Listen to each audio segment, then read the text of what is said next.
ദുബായിൽ അതിശക്തമായ മഴയ്ക്ക് ശേഷം പിറ്റേന്ന് ഞങ്ങൾ കാറെടുത്ത് പുറത്ത് നിന്ന് ഇറങ്ങിയതാണ് കേട്ടോ. ഒരാവശ്യം ഉണ്ടായിരുന്നു, അപ്പോൾ പുറത്ത് ചുമ്മാ ഇറങ്ങിയതാണ്. പോകുന്ന സമയത്ത് വലിയ കുഴപ്പങ്ങളൊന്നും ഇല്ലാതെ ഡെസ്റ്റിനേഷനിലേക്ക് എത്താൻ പറ്റി. പക്ഷെ തിരിച്ച് വരുന്ന സമയത്താണ് കേട്ടോ ഞങ്ങൾ ശരിക്കും പെട്ടുപോയത്.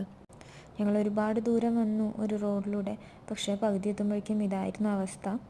ചെറിയ കാറുകളൊന്നും ഇതിൽ പോകണ്ടായിരുന്നില്ല, എല്ലാം ഇവിടെ വെച്ച് തിരിച്ചു പോവുക ചെയ്തത്. വലിയ വലിയ വണ്ടികൾ മാത്രമേ ഇതിലൂടെ പോയിട്ടുണ്ടായിരുന്നുള്ളൂ. അത് കഴിഞ്ഞ് വേറെ റോഡിലൂടെ കുറച്ച് ദൂരം വന്നു, പക്ഷെ പിന്നെയും അതിനേക്കാൾ രൂക്ഷമായ അവസ്ഥയായിരുന്നു കേട്ടോ ഞങ്ങൾ കണ്ടത്. ശരിക്കും ഒരു കടൽ പോലെ മാറിയിട്ടുണ്ടായിരുന്നു ഈ റോഡുകൾ മൊത്തം. ഈ കാണുന്നതൊക്കെ വെള്ളമാണ്, റോഡിൽ മൊത്തം വെള്ളമായിട്ട് കടൽ പോലെ മാറി കിടക്കുന്നതാണ് കേട്ടോ കാണുന്നത്. കുറേ വണ്ടികളൊക്കെ ഇടയിൽ വെച്ച് പെട്ടുപോയിട്ടുണ്ട്. നിർത്തിയിട്ട വണ്ടികളാവാം, അവിടെ പെട്ടുപോയിട്ട് കിടക്കുന്നുണ്ട്. സൈഡുണ്ടായിരുന്ന മണലെല്ലാം റോഡിലേക്ക് കുത്തി ഒലിച്ച് കിടക്കുന്നുണ്ട്, വെള്ളവും. അപ്പോൾ ശരിക്കും ഒരു കടലായി മാറിക്കഴിഞ്ഞിരിക്കുന്നു ദുബായിലെ മിക്ക റോഡുകളുടെയും അവസ്ഥ ഇത് തന്നെയാണ്.